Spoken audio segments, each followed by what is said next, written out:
Tonight, we dine in hell! Be afraid! Sparta will burn to the ground! This is blasphemy! This is madness! Madness. This is Sparta!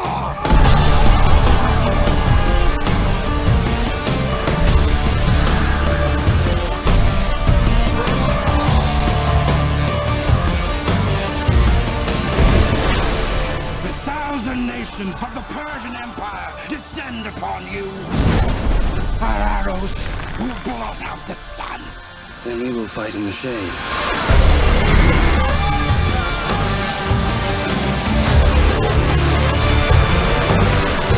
This is where we fight! This is where they die!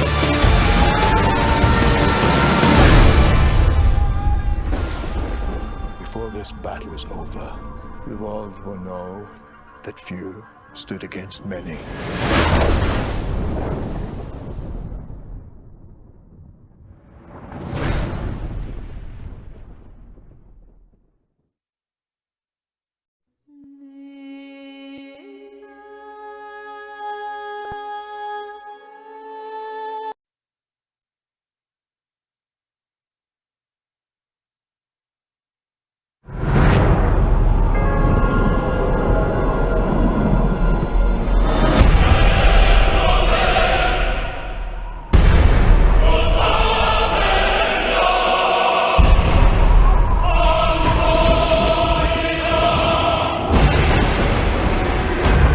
We Spartans are descended from Hercules himself, taught never to retreat, never to surrender, taught that death on the battlefield is the greatest glory he could achieve in his life. Spartans, the finest soldiers the world has ever known. It's quiet now. They came from the blackness. Be afraid! Sparta will burn to the ground! 1,000 nations of the Persian Empire descend upon you. What must a king do to save his world? Instead, ask yourself, what should a free man do? Threaten my people with slavery and death! This is madness! Madness. This is Sparta!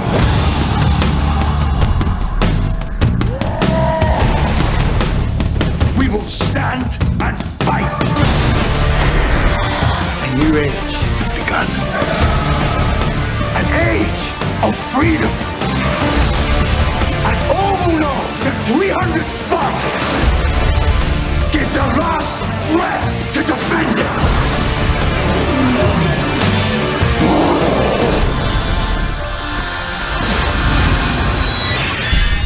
Spartans!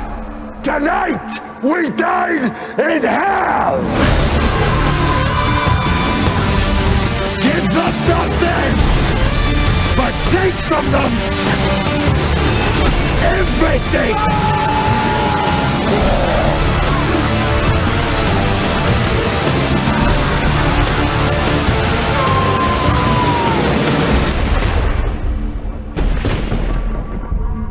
We're in for one wild night.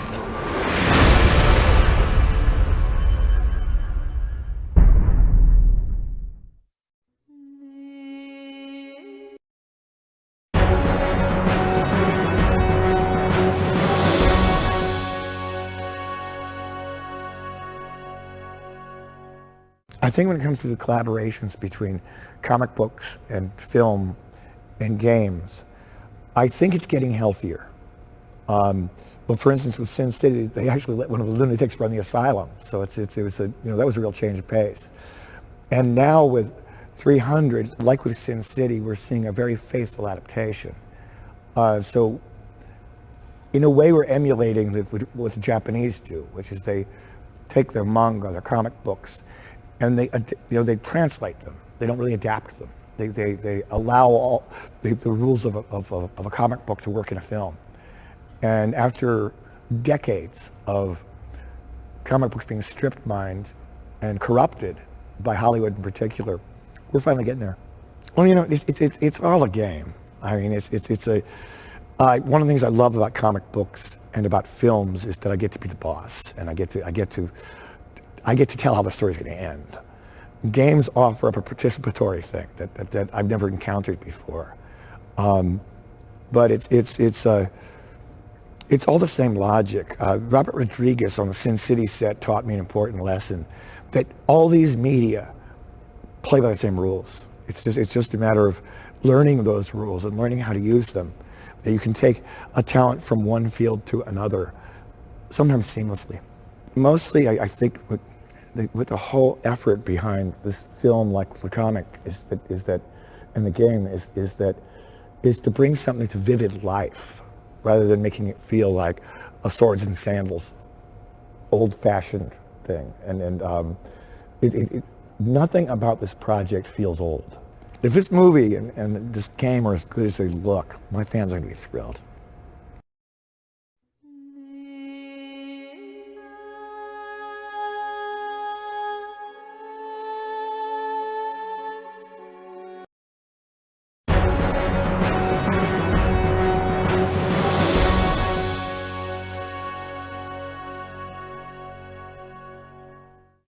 I have to believe that Leonidas is one of the most brilliant military minds that we've ever seen. That his strategic thinking was flawless. The whole idea of the Battle of the Hot Gates was a masterstroke in terms of 480 BC. Since we've all studied it for so long, now we often think in those terms. That's why we have, modern military uses the term kill box, meaning a limited space where everything in there is going to die. And we use it for our bombers and so on. Leonidas might have been the one who invented that, because so these stories are always very emotional.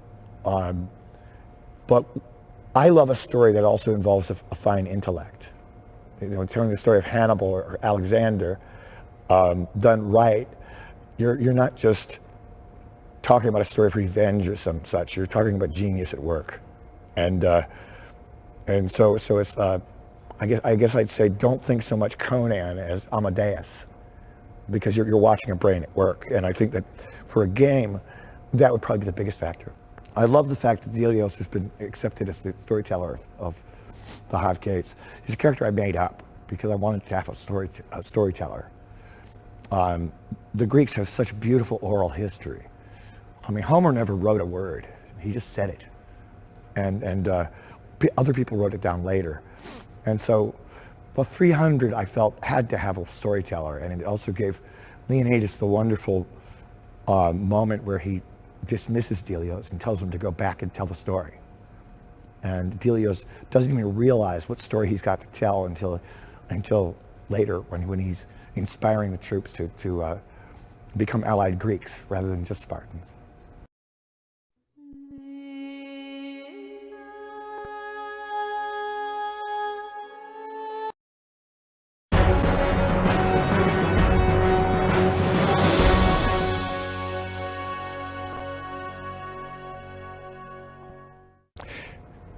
I'd like to give the game player a working sense of how a phalanx works, because people have such an image of ancient battle as being complete chaos, with the lone warrior with his sword just slashing in every different direction.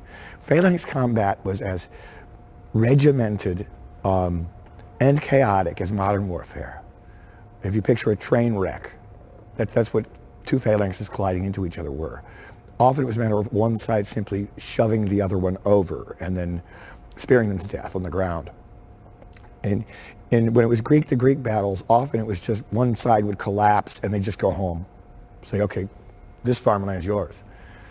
When it came to fighting the Persians, it was a much less organized enemy up against the machine that was the 300 Spartans. So it really was a study in warfare from different eras. In the course of phalanx combat, as orderly as it is coming in, complete chaos did ensue as weapons broke, as soldiers couldn't hear each other, especially if it was raining or sleeting. And sometimes people would simply, sometimes soldiers would simply fall and slip in mud.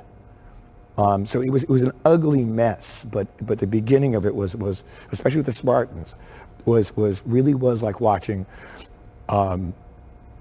I'm sure it was very much like watching a single creature approach, made of shields and spears. The soldiers, the Spartans, were responsible for each other in that they only covered 2/3 of their own body and 1/3 of the man next to them with the shields, and so they could never break the phalanx, because if it broke, it would shatter.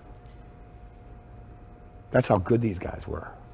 The Spartans fought very much the same way that other Greeks did. They just did it better. But the Athenians were brilliant warriors. But it was essentially the same idea, the same phalanx. Until the time of Alexander, it was a rectangular phalanx that with short spears. Alexander brought forth the long pikes and different shapes to the phalanx that revolutionized warfare. The Persians were the kitchen sink warriors. They'd come in with arrows and elephants and all kinds of wild things. But they lacked the ruthless discipline of the Spartans, and that's how the Spartans were able to hold the pass for so long. Xerxes and his father, but Xerxes in particular, ruled most of the world. So they were able to bring animals from Africa and everywhere to play. And so they had the access to virtually the entire known world at the time. There was just this pearl of Greece that eluded their grasp.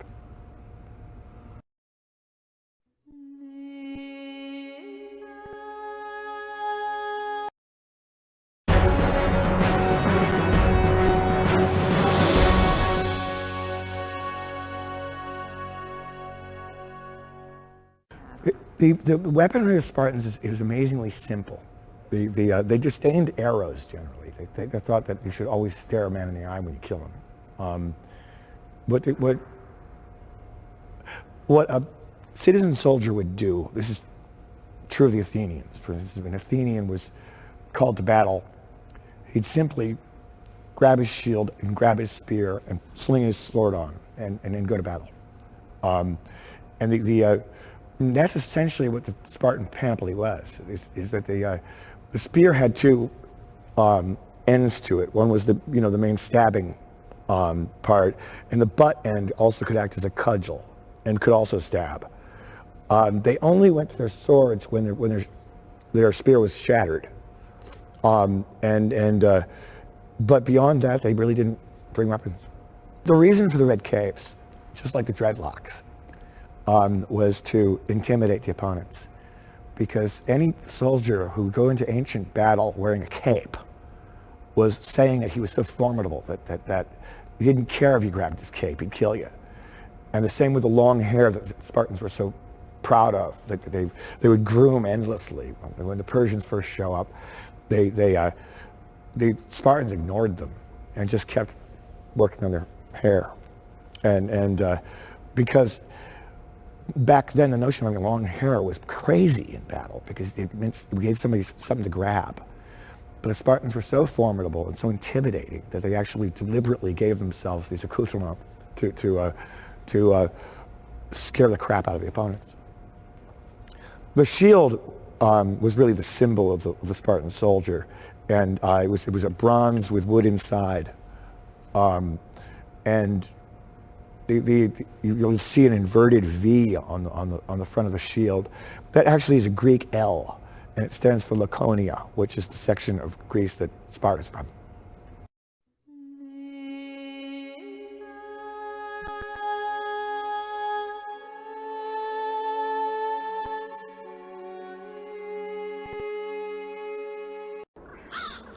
With our victory.